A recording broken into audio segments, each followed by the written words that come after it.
to the first and the formative meeting of the Commission on Race and Access to Opportunity. We appreciate everyone's attendance here. I am Senator David Givens, one of the co-chairs for this commission, and my fellow co-chair and I have discussed handling this commission and the work we do here in a slightly different chairpersonship fashion. Rather than one chair presiding at one meeting and the other chair presiding at the next meeting, we're going to try to both chair the same meeting.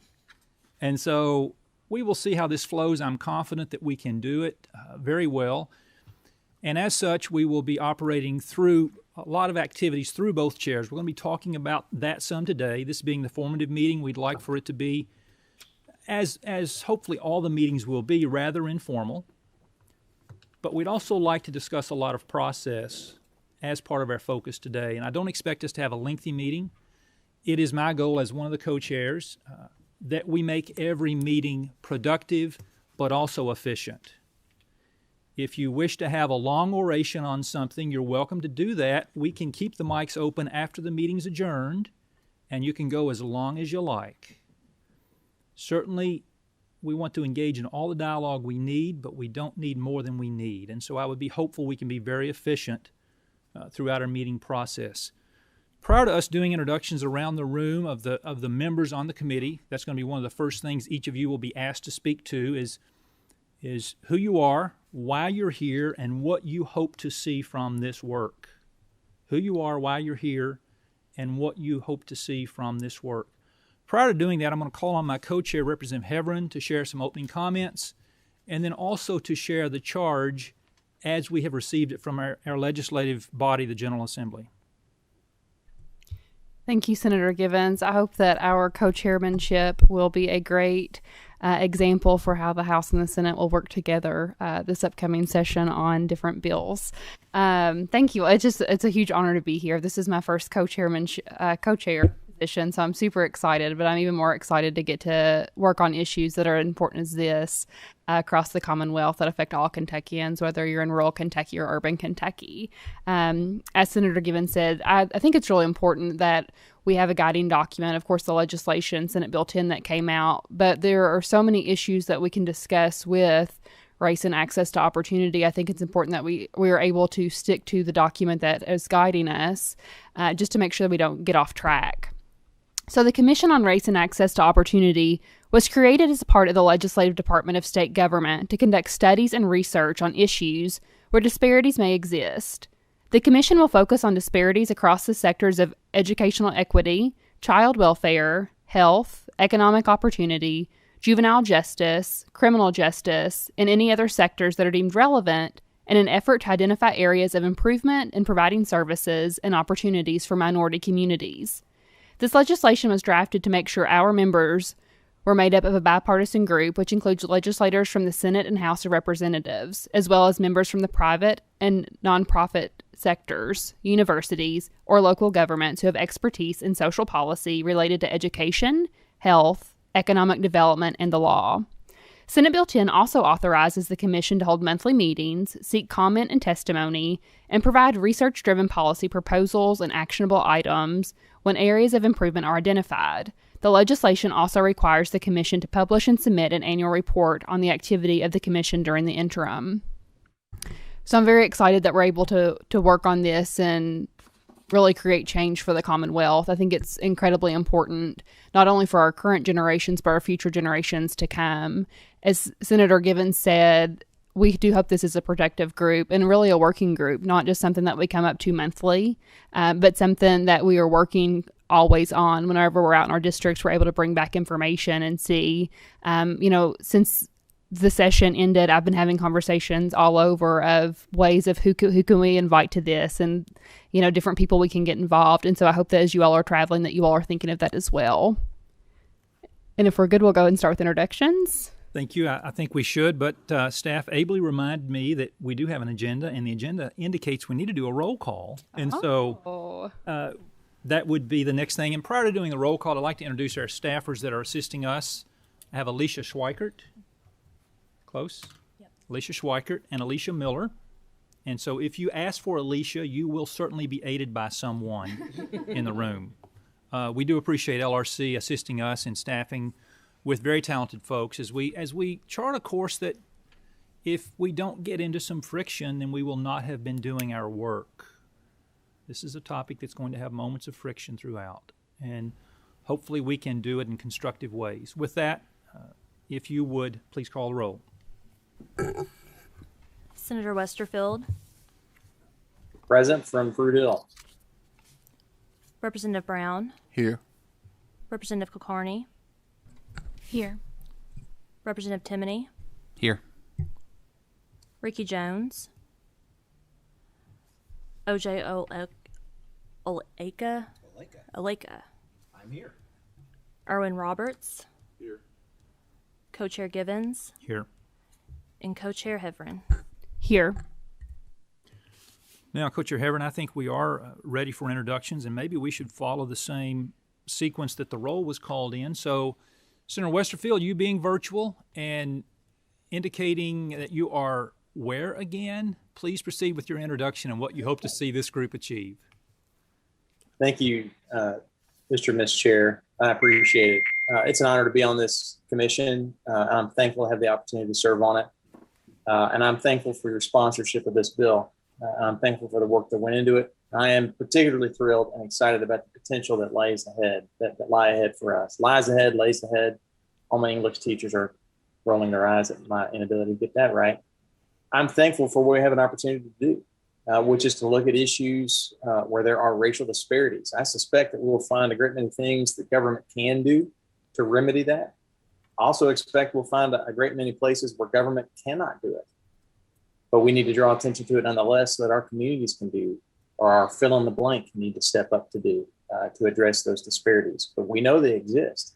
I'm familiar with them in the criminal justice space more than anywhere else. But all of the other places that Chair Heverin mentioned, we see disparities. And we have an opportunity to talk about that in a way that's not bogged down by other agenda items. We can focus directly on that. I think it's important. And my hope is that the group, and I said this on the Senate floor as we debated it, Chairman, you'll remember, my hope is that this body comes up with specific, actionable legislative objectives, things that we can bring before like any other committee, like every other committee. Talk and debate, ask questions, and learn more about issues that are on this topic, and then encourage legislative members to file legislation to go through the process when we return in January. So I'm thankful for it, and I appreciate the time to speak. Whitney, thank you for that introduction, Whitney. And if you would, and I won't call on others with this depth of relationship, because I don't have that with many others, but you and I share a deep relationship through our work in the Senate together and our work in our majority caucus. I think the other perspective you need to mention is your family perspective and how important that is to you as we travel this journey. That's what I'm looking at. Turn your mic back on. Yep. Thank you. My son and daughter are both biracial, and it hits home for me in a way that didn't before I had Hadley and Hayes as my children. You can bet that I'm motivated by that. And I know that they're not the only ones like that in the world, but they're the first two and the most important to me. And I want to make sure that we address these disparities so that they don't have to suffer through that, and they don't have to run the risk. And other kids that look like them don't have to run the risk of falling behind because of race, or being treated differently because of race, or being treated inferior because of race. It's pretty important to me. I know you're aware of that. But again, I'm thankful. This is I'd give up judiciary chair to be on this commission, so I'm thankful for it. Thank you, friend. Representative George Brown. Thank you, Mr. Chair. It is a pleasure to be on this committee. I think it's very important for what we have to do. 400 years of disparity in this country of people of color, and to understand that slavery was America's original sin. And we have a charge, I think, as elected representatives to try to deal with those disparities that exist in our society and have existed since the formulation of this country. And if we can make a dent by calling attention to the systemic racism that exists in our society, in every field of human endeavor, in employment, in education, in war, in criminal justice system, the disparity of sentencing that we have in our society, we will have made some gigantic steps.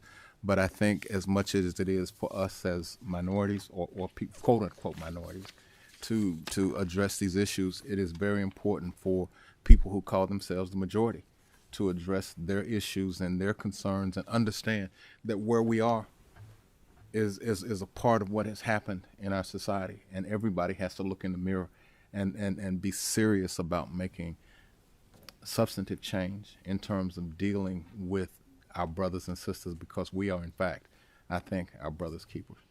Thank you, Mr. Chair. I didn't introduce myself. I'm George Brown. I represent the 77th Legislative House District in Lexington. Thank you. Thank you. Next on the roll, I have Representative Kulkarni. Thank you, Co-Chair Givens, and I'm very honored to be here on this bipartisan commission, and I look forward to really digging in and debating, analyzing, and discussing some issues that are going to be painful, they're going to be difficult, they're not going to be comfortable, and I'm hopeful that we can come up with some solutions, as Senator Westerfield alluded to, some tangible solutions and outcomes that will go some way to address the structural and systemic issues that we have that result in these disparate incomes and have done so for generations for so many Kentuckians. So thanks for convening us. Representative Killian Timoney. Chairpersons, I definitely want to express my appreciation for being on this committee. This is an issue that's near and dear to my heart, and it's definitely something that is worthy of our effort and our efforts. Senator Westerfield hit the nail on the head about this committee coming up with actionable objectives, and I think it's important is that we need to be making note and celebrating our measures of success when we reach them with this particular topic. I don't think that there's a topic in America right now that's more deeply fought about or people feel about or even fear than the concept of race. And I think that's why I appreciate the effort and energy going into this, because we definitely need to address those issues. And rather than ignore or just roll on with business as usual, we do need to check in and kind of do a health check, if you will. I liken it to knowing something's wrong with your health, and you can either choose to go to the doctor and have them run tests and determine if there is something wrong and then create a pathway to regain your health or maintain your health. That's what I really liken this to. I think that this committee is going to be, this commission is going to be very, very important to improving our overall racial health in our state, and that's why I'm especially glad to be on this committee. Thank you. I'm going to do similar to what Senator Givens mentioned. Killian, can you maybe describe a little more, too, of your personal interest in being an educator and seeing firsthand in Fayette County Public Schools? Sure. I'm a former high school teacher and former elementary and middle school assistant principal. I have... in Lexington, obviously Lexington's a very diverse place, very, very diverse, and very, very soon, students who identify as a minority, a racial minority or ethnic minority, will actually be the majority in Fayette County Public Schools. So we have done, as a school district, we've done a lot of work to study practices and really develop plans to identify issues and remedy those issues where possible. So I know that very early on in that process, I know that there was kind of some kind of undercurrents of fear about what would be found out, but the reality is that when organizations or even a commission such as this were to take steps to move forward, that any progress is good progress, because the opposite is where you're not moving at all. And there are so many people that just that feel marginalized or disadvantaged. And I've worked in schools where high poverty schools, high Title I schools, where I met with family members, and they, there's so many times that you have to prove how valid your concerns are for their well-being before you can even impact them. And I think that this commission is going to do so much work for our state in that regard. And those are conversations that must be had. We have to tackle this head on. There's, I think, where we are in America right now, we have to address it, and we have to come up with actionable objectives. Because I'll tell you, there are a lot of times, and I'm kind of going off on a tangent here. A lot of times I've been on task forces and things about, violence reduction and those types of things. And there's a lot of talking going on, but, developing plans where we're actually going to prove the work that we're doing, and reform policy where improvement actually happens. That's where the rubber meets the road, and that's where we need to be with this commission. This shouldn't be about talking about, just talking and meeting. We have to create progress, and it has to be measurable. And we're going to celebrate it when we make those steps. And that's what I'm here for. I'm here for the celebrations. Thank you. Dr. O.J. Oleka? Well, thank you, Representative Heverin, Chair Heverin, and thank you all for placing me on this commission. I am incredibly honored to be a part of this group. As was mentioned before, I think this is one of the most important works that we can do in Kentucky. And the reason why I think it's so important is because while there aren't a whole lot of folks in this room, this is certainly an issue that's going to impact a lot of folks. I see Senator Westerfield says that you can't hear me. Senator, can you hear me now? Very good. There aren't a lot of folks who are in this room. Some are attending virtually. I hope there are a lot of folks watching virtually. But that doesn't mean the work isn't important. It is incredibly important. And I come to this from a lot of different perspectives. I am the president of the Association of Independent Kentucky Colleges and Universities. Those are all of our private colleges and universities in Kentucky. But I also come to this as a qualitative researcher. Got my PhD in leadership and higher education. And the reason why that's relevant is because qualitative folks like to tell you their background, their context, and why they think about things. And I come at these issues and a number of issues as somebody who is the child of Nigerian immigrants, who identifies as a black man, who identifies as a conservative politically and philosophically. There is no box, I think, that I can be placed in, and quite frankly, I think that's the case for most people. And so the good part of this conversation is that we get to unpack those boxes. We get to look at people as whole people. And the reason why I am here, again, is because I think that every Kentuckian deserves equal opportunity at a good job and a quality education. But I think what we can see is that that isn't necessarily true in terms of what's happening right now. There was a report that was put out by AEI, the American Enterprise Institute. It is a center-right think tank that looked at race and poverty. And this report said that 1 in 100 white families can have a third generation of poverty, as in their grandparents were poor, their parents were poor, and they're poor. But for black families, it's 1 in 5. 1 in 5 black families had a poor grandparent, a poor parent, and now they are poor themselves. And they looked at this as in their 30s. And again, the reason why that is relevant is because we know that education and economic opportunity is key for success. That's what I think this group is charged with looking at, along with all the other aspects that the chair has mentioned, and that's why I'm here.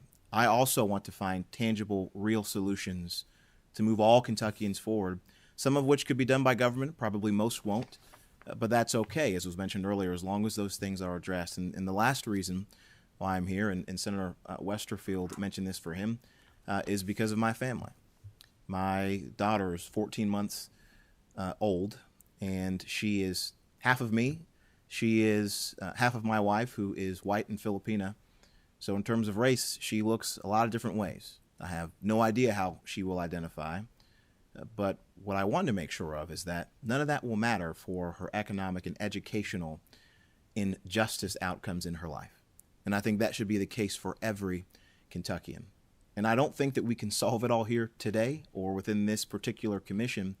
But what we can do is put a flag down and move forward and look at benchmarks every step of the way, because as Representative Tillian mentioned, that process and progress is what's most important in the things that we do. Mr. Erwin Roberts. Good afternoon. Very excited to be here as part of this commission. I work as the first assistant Commonwealth attorney in Jefferson County, and am here by way of the Prosecutors Advisory Council. Obviously, that would mean that there was some interest in having work done in the area of law and particularly criminal justice. So I hope to contribute in that particular category, as well as in the areas of education and also healthcare. As far, and that's, I guess, the professional part of it. Having lived as an African American in Kentucky for well over 40 years now, since I was a small child, I've had tremendous opportunities in the Commonwealth, but I've also, like many folks here, have also experienced inequities, and so we all know that they're there. I'm a parent. I have 4 children as well that were born and raised here in Kentucky, and I want every child and person in this Commonwealth to have the opportunities that I had, my kids to have, Senator Westerfield's kids, Dr. Oleka, sorry, children, because they should, and it's the right thing. So, we were talking before the meeting. This commission has quite an undertaking. It's quite a heavy lift, but there's no better time to start than the present. So I'm really looking forward to working with everybody. Thank you. Co-Chair Givens. Co-Chair Hevron, thank you, and it is certainly an honor to be on this commission and see the legislative process work to arrive at the passage of Senate Bill 10. For those of you that follow the legislative process very closely, for a bill on the Senate side to be in that top 10, it has some significance. And it did not arrive there simply by chance. And it didn't arrive there without some friction through the process, because that's meant to be the way that we arrive at policy, especially policy around issues like this. But having been the sponsor, having worked a lot with Representative Hevron and members of both of our caucuses and both of our chambers, we arrived at this piece of legislation creating the commission. Background on me, I've served since 2009. I was fortunate to be elected out of the 9th Senate District, which is a rural district in south central Kentucky. I'm down on the Tennessee line. I grew up in a rural community there, went away to Western, WKU, met my wife, moved back to the small hometown that I grew up in. Was blessed with 3 wonderful children, all 3 of which are out of the house now, but certainly, as someone was indicating to me earlier, still seeking substantial financial support. That's parenting, I guess. But very fortunate to have a daughter in Virginia as a college volleyball coach, a son that's a rising senior at Western Kentucky University, and then a son that is a rising sophomore at Georgetown University in Washington, D.C. And I specifically share the mention of Hannah, Matthew, and Michael with this group because they are part of what has created a lens of perspective for me around conversations like this. And it's I think we're seeing it in generational change. We're seeing it in the ways that younger people view issues like this differently than those of us that are not as young as they are. And that perspective has enabled me to have conversations that previously I would not. I want to share with the group 2 other light bulb moments. And I'm sure there have been others that have influenced me in being excited about the work and the conversation here. But one of those light bulb moments, and if you've heard me speak about this legislation and my hope for this commission, this is going to be one of my guiding principles. And it's going to be around policy. It's around policy. And the impact we as legislators can have on policy that drives outcomes. So while I know the need's going to be there for all of us to talk an appropriate amount around things, I'm hoping we spend lots of time talking about doing things. And that specifically is in our charge, provide research-driven policy proposals and actionable items when areas of improvement are identified. The one I want to share with you is around performance-based funding.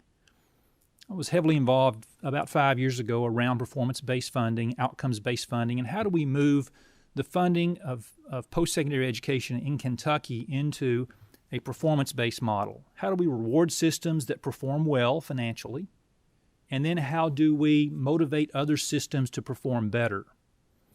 And as we built a performance model with a lot of help from the Council on Post-Secondary Education, one of the areas that we specifically targeted some funds was in minority performance, minority degree attainment, because we were lagging. We were lagging. Now, the overarching goal, you've got to understand, of performance-based funding is to help move Kentucky to a 62% post-secondary degree attainment level. That's the national average. We know that education impacts income levels, incarceration rates, community stability, state revenues. A more educated populace results in higher revenues for the state to spend to drive policy. So with an overarching goal of 62%, which is again the national average, and starting around the 38% mark that we were at when we passed the legislation, we took a look in 2015 and finally got the legislation passed after about 3 years of work on performance-based funding. The light bulb moment, I'm sorry for the long story, but the light bulb moment happened in a presentation about a year and a half ago when President Aaron Thompson and CPE and I were talking about the impact of performance-based funding. From 2015 to 2020, we moved degree attainment, post-secondary degree attainment, forward in Kentucky by 17%. Substantial positive change, well beyond what we expected, as a result of a performance-based model that says these are the metrics, these are the monies. If you're successful here, you get the money. 17% from 15 to 20, increase in degree attainment. Minority post-secondary degree attainment rose 35% in that same period of time. What happened? What did we do differently? The light bulb moment for me was policy impacts outcomes which can impact our fellow Kentuckians. That was that first light bulb moment. The second, I've shared this with my caucus, the second light bulb moment for me was the summer of last year. We had fellow Kentuckians suffering. We had neighbors that were suffering. A lot of anxiety in our country. A lot of conversations need to be had. They need to be had in a structured fashion. That doesn't mean we can't get emotional and we can't get excited and passionate, but we've always got to be respectful. But we had fellow Kentuckians suffering, and it frightened us to talk about it. And our legislative body is charged to do hard things. And so here we are. I'm excited about what lies ahead. Thank you. And I will roll call myself and introduce myself and why I'm here. I am Samara Heverin. I represent the 18th District, which includes all of Grayson County and part of Hardin County. I was elected in a special election in 2019, and I became the youngest woman ever elected to the Kentucky State House. That means a lot to me, and it also means that I bring a different set of issues to the table. I look at things differently because I am a millennial, and I'm proud of that. And race is a big conversation that I think that it's time for us to have conversations about. Prior to serving in the Kentucky General Assembly, I worked for the federal government and state government in the executive branch, and that is where I met O.J. Oleka. And he is a big reason of why I am here today in this seat, because O.J. was he was my chief of staff, so I really enjoyed him having to call me Chair Heverin today. But we had conversations. We talked a lot about race and how it affected us. What was it like to be a black man? What was it like to be a white woman? What were these different things? And this past summer, he started Anti-Racism Kentucky. And we had a lot more difficult conversations. And I remember sitting at my counter on the phone with OJ, and I was like, OJ, these are going to be really harder conversations than we've ever had. Do you think our friendship can handle this? Because we both are very honest with each other, and we are here today. So yes, our friendship lasted. But we had a lot of conversations that I think are important to have, and I think it's important to have somebody to understand that. You know, OJ spoke about his daughter, Riley, and I am her aunt. I'm her auntie. And so I do this today, and I stood in front of my caucus. I do this today for Riley Oleka, and I do this for the children of Kentucky who are all minorities and all majorities. I do it for everyone because it's important that we all understand and we're able to empathize. and to stick our feet into someone else's shoes. You know, I had a conversation earlier this year with somebody, and they were saying that they don't think people are treated differently because of the color of their skin. And I said, well, I'm treated differently because I'm a woman sometimes. So I have no doubt that people are treated differently. I'm sorry you've not got to experience that before. And it's uncomfortable, but it's worth the conversations because it's time to have those. I'm doing this for our Commonwealth to be a brighter place for all. I'm doing this because it's time to have the conversations. And I'm doing this because I think that we can have a civil conversation, even if it makes us uncomfortable or it makes us aggravated. I think that we can show the people of Kentucky that we can have these conversations and still remain civil and make progress.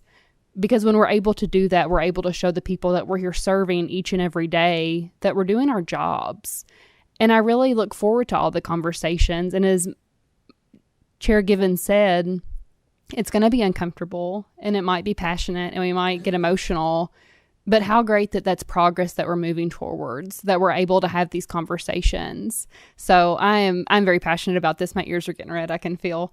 I'm very passionate about this, and it's just an honor to be able to serve on this with all of you all. And I look forward to having the conversations and making true change for Kentuckians. Thank you, and well said.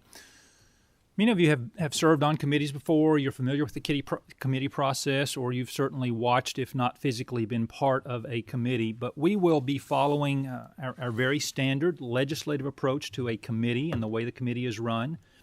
As a member of the committee, if you wish to be recognized to speak to something or raise a question or make a point, you will work largely through the chairs. The chairs are assisted by our committee staff. If you wish to be recognized, simply give the nod to one of the staff members. They'll pick up on your cue. They do a great job of scanning the room, especially knowing that people wish to be recognized. They'll recognize you. They'll recognize you by writing your name on a piece of paper that they typically will slide to whichever one of us is presiding. At the appropriate time, the chair will call on you for a response. We do not enjoy outbursts. We do not enjoy people grabbing the mic and shouting. We don't particularly enjoy and find it constructive for someone at the table, as we have presenters, to speak out of turn either. And so that respect will be requested of everyone in the room. And if we have issues, then we can certainly stand down from the meeting for a few minutes, take a break. If you feel things are getting uncomfortable in a conversation, signal one of us as chairs, and we will take a pause. We will take a pause if it is needed. What we intend to do, and Representative Heverin and I and our staff assistants have met and had these conversations previously. For the first couple of meetings, as we look at that charge of trying to provide research-driven policy proposals, at least for the next meeting and possibly the one after that, she and I are going to take the prerogative of the chair to invite presenters that we're excited to see present and provide some information about policy proposals, policies that have been implemented. One of the first that I've reached out to and we intend to formally invite is President Aaron Thompson, and that conversation that I shared with you earlier about performance-based funding. And my charge to him in a phone conversation this week and in the letter that we're going to be formally drafting to him is to come and do a few minutes about the impact, but spend the majority of the time talking about the nuts and bolts of what the universities did that moved the metric. What did they do differently that caused performance in minority populations to excel at a rate 2x of what the broader population did? What was the difference? And then the question is going to be, can we replicate that in other policy places? So that's going to be one of the first charges. I think the other conversation, Representative Heverin, that you and I had, I'd like for you to speak for just a moment about some groups you're interested in, but we also talked about having one of our either NCSL or CSG or someone who has a national policy perspective. We're going to reach out to them and invite them to come to the table if they have any experience with other states that have done something that's caused the needle to move. I would be hopeful that a lot of what we talk about can be forward-sighted and policy-forward in its lens, because we can't influence or change the past, but we can certainly provide opportunity going forward. That's part of the reason why the word opportunity is in the title of this commission. So, Representative Killian Timoney. Senator Givens, I appreciate it, but to go along with exactly what you said, one of the other reasons, my background reasons to be here, I have 3 sons that I want to be raised in a very welcoming world. And how many people giving their introductions today reference their children? And that lends exactly to what you said as far as forward thinking. We want the world in front of us to be better than the world behind us. And I think that it's almost an unconscious thing where we want better for our children and we want better for the future. And I think it lends perfectly to how you just described that. I felt like that was worth mentioning. Great. So thank you. Representative Heverin.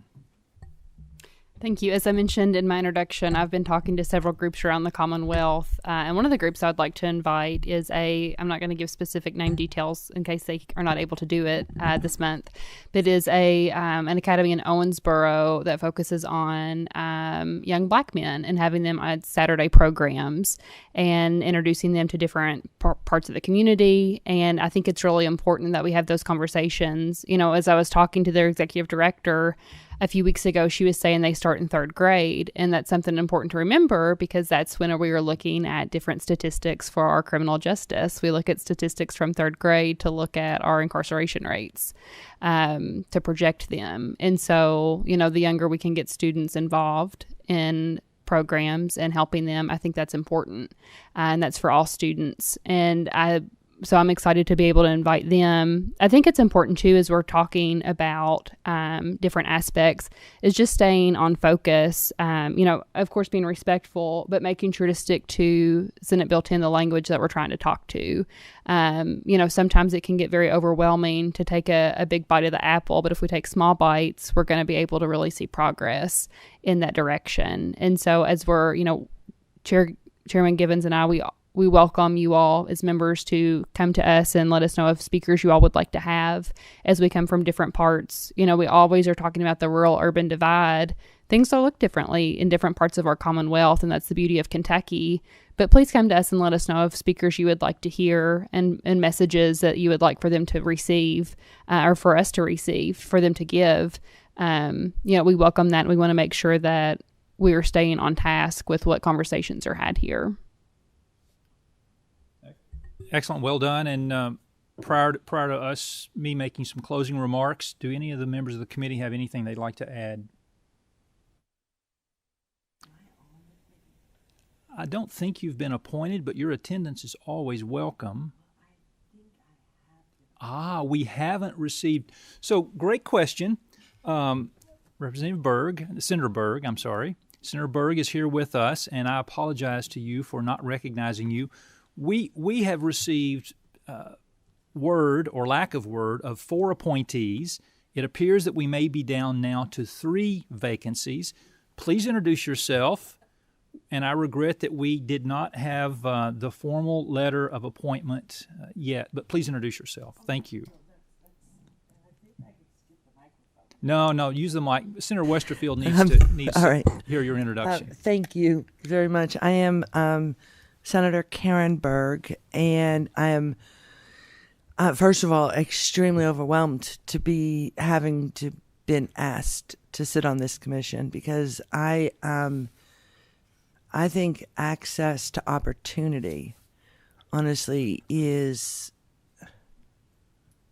one of the most important goals of government, is to make sure that everybody in our society has a fighting chance and everybody has a chance to succeed. And when you have intrinsic barriers that make it so much more difficult for one person than for another person, there's something. I was at a meeting last week and somebody said, they wanted to use the word equity, and they said, oh, equity's becoming a bad word. And I'm like, if we're living in a society where equity is becoming a bad word, we have a problem, because we do have areas in our society that have been horrendously inequitable. And to look at those and address those and see what can we do to make sure that for the generations coming after us, we all have equal opportunity. We all have the same opportunity to succeed and grow and get educated and become productive citizens and feed the tax base of the state and everything else that we need and want for people. If you can't talk about it, how can you even start? How can you even start? And I have a quote. This was in the paper this last week from a Holocaust survivor, and I am Jewish, and I'm the only Jewish person I think in the entire legislature at this point. But for me, the Holocaust significantly defines my family's history. And she's a 96-year-old Holocaust survivor who had left Germany, and then in her older years, I think when she was 60 or so, went back and spent the last decades of her life basically teaching young people in Germany about the Holocaust. And she had a quote that I think is really relevant to us and to our society, and something that we all need to be thinking about. And this is what she would say. She would say, you are not guilty of what happened back then, but you become guilty if you refuse to listen to what happened. And I think each of us has an obligation to know our history, to understand our history. You cannot walk a mile in somebody else's shoes if you have no idea what path they're on or what shoes they're wearing or even where to find them. So I'm hopeful that we can use this not to get upset with each other, not to yell and scream with each other, but to literally talk truthfully, historically. What have we done and what do we need to do to make up for that and to go forward together so that we all live in an equitable society? Because really that's all you can ask for is a level playing field. And then from there, it's your responsibility. But if you don't have a level playing field, who knows where you're going to end up? It's just not equitable. Thank you. Good. Thank you. Thanks for that introduction. Again, apologies for not recognizing you earlier. Oh, that's okay. As a colleague, thank you. We do let the record reflect that we do still have 3 appointees that we're expecting to have prior to the next meeting. They will be added, and they will be given the same challenging chance to introduce themselves and say eloquent things as this group has done, but they won't get to listen to everyone who's done it. So we have 3 of those. We do have 1 committee member, Ricky Jones, I think, that was not here today, that may well be at the next meeting, and I'm hopeful he can join us as well. So action items. As we prepare to leave, we have some action items. Members of the committee, you are charged and asked, if you have something specific that you'd like to see addressed in the next few meetings, please direct that to our staff. If you have a presenter you'd like to have attend and make a presentation, we'd like to keep those concise, pointed, and productive with a forward sight toward policy in the future. Please extend that invitation to them only after reaching out to us as co-chairs, and that can be done through the staff or through our LRC email addresses. But that is your charge as we prepare to go forward with future meetings and have that opportunity to have input from people that wish to be heard and can be productive. Co-Chair Heverin and I have not discussed this yet. Yeah, Representative Brown. Just a question on action items. Presenters, we're talking individuals that can come, but on issues, broad issues, that are we going to address those as well? Can we address those? As an example, one of the problems we have in Kentucky that is a serious issue, in my opinion, is the incarceration of folk that have felonies and cannot get back into society once they have served their sentence, paid restitution. So I think that is a serious issue for us, and I've heard it from the State Chamber of Commerce about workforce. And we've got people out there that have skills and talent, but we're not willing to forgive them. So the issue of how to deal with people who are ex-felons. Great question. So I would suggest that we talk for just a moment about a process whereby issues like you've raised can be added to an agenda for a future meeting. I think, first of all, it needs to be an ask by one of the members. You've done that. That's an ask by a member.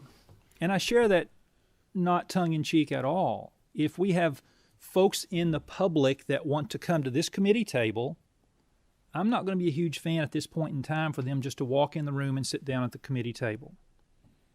I think it needs to be a member of this commission that wishes to bring them in. It has to be approved by the two co-chairs for that to be added as an agenda item. I feel confident we can address the very specific issue that you spoke to and by which you formally asked by raising your hand just now for those that weren't watching and saying, I do wish this to be addressed. I would suggest to you a mechanism that comes to my mind would be, I think we have an AOC person in the room, Rachel. Thank you for joining us. It might be very appropriate, Representative Brown, that you have AOC or someone who has depth of knowledge, great information about these sorts of questions, to come and do a presentation, but not a presentation that's just going to be an hour-long presentation, maybe a 15-minute conversation starter sort of presentation. Have them stay at the table while we discuss and digest and try to find the policy nuggets that are buried in the information they've given us. And then how do we make that an actionable item? Those are the sort of things I hope we're able to do. And so we would need for a committee member to bring it. It gets on the agenda for a presentation, Q&A, conversation, and the issue starts to become something that we do discuss in the room. Great question. I think it's all brand new to us, and it's brand new to our colleagues in the General Assembly and to people in the Commonwealth. But the way that we start this journey, Confucius said that a journey of 1,000 miles starts with a single step. That's right. And I think this is the single step to this commission. And then we have to be sensitive enough to the issues that face other people in our society and think in terms of how we move forward with those agendas or those issues. Great. Well said. Thank you. Members, do take note. We have a second charge. We have a meeting listed on your agenda already for August the 18th. So your second charge, action item, is going to be get that calendared. Third action item, staff is going to be distributing contact information for all the members, to all the members. For all the members, to all the members. Staff will do that. Fourth and final action item is we are formally asking staff to draft a letter of invitation to CPE President Aaron Thompson to be the presenter at the next meeting or the September meeting if we can get one of the national groups here in August. We're going to give the flexibility to the national group around this question and those two groups that have been mentioned. And does anyone else have any others? I may add SREB to the conversation as well. SREB, NCSL, CSG, any other groups that anyone can think of that we should send a letter of invitation to. You can certainly send that later to our staff if you think of someone. Anything else before the meeting is adjourned? Mr. Chairman, the meeting on the 18th, what time is that? Senator Westerfield, that is at 3 p.m. in what we call fast time and 2 p.m. in what you and I call slow time. I call it God's time. 2 p.m. Thank slow you, sir. time, 3 p.m. fast time. Anything else to come before the committee? Seeing nothing else, we are adjourned.